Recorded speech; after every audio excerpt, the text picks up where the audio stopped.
Isa ka sa mga dahilan kung bakit nabubuhay ako ngayon dito sa mundo. Isa ka sa pinakamahalagang babae sa buhay ko na hindi ko hahayaang mawala sa akin dahil hindi ko kaya.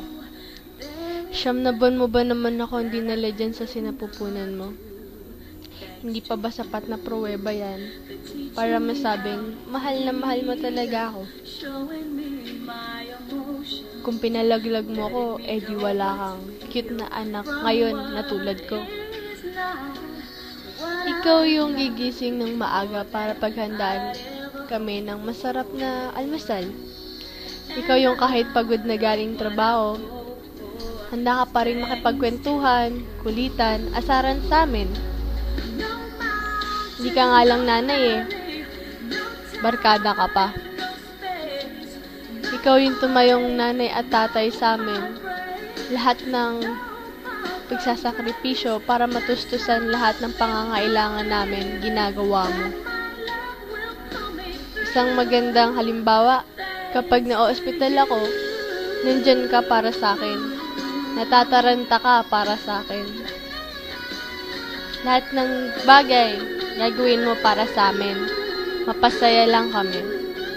Na kahit na yung gusto mong gawin, kinakalimutan mo na lang. Inuuna mo kami lagi. Thank you, Ma. Hindi man ako ganyan ka-expressive, especially sa personal. Lagi mong tatandaan, Ma, na nandito lang ako para sa'yo. Ayoko kasing umiiyak ka. Ayokong nalulungkot ka. Dahil doble yung nararamdaman ko kapag ganun. Basta, Ma, wag mong iisipin nag-iisa ka. Dahil nandito ako, nandito kaming mga anak mo. Kasi, kapag ako pinanganak ulit, hindi ako magdadalawang isip na ikaw at ikaw pa rin yung pipiliin kong nanay ko. Dahil the best ka, Ma, para sa amin. The best kang mama, kasi lahat ginagawa mo para sa amin. Hindi mo kami hahayaang maging malungkot sa mga problema na kapalibot sa atin. Basta, Ma, thank you very much for everything. I'm sorry sa lahat ng nagawa kong kasalanan. At ngayon, araw ng mga ina, gusto kong ipagsigawan sa mundo na proud akong maging isang anak ni Lorna Masangkay. I love you, Ma. I love you so much. Happy Mother's Day po.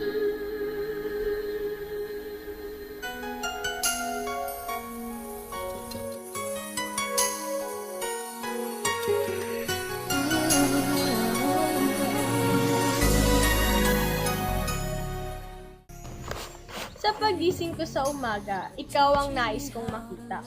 Hindi dahil almusal ko ikaw ang naghanda, kundi pampaganda ng umaga ang makita ka aking ina. Kung minsan ako iyong napapagalitan, dala na rin ang aking kakulitan.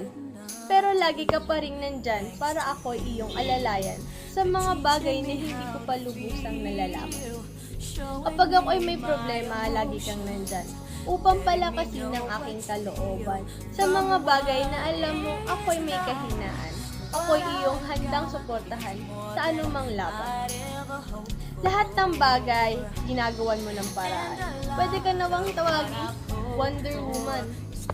Kapag ako'y may sakit, ikaw'y natataranta. Hindi alam ang gagawin o saan ka pupunta. Trabaho dito, kayo doon. Ganyan ka na simula pa noon. Mapagmahal na anak, kapatid, at ina. Kaya naman, proud na proud ako sa'yo, Ma. Happy Mother's Day. I love you. Mwah.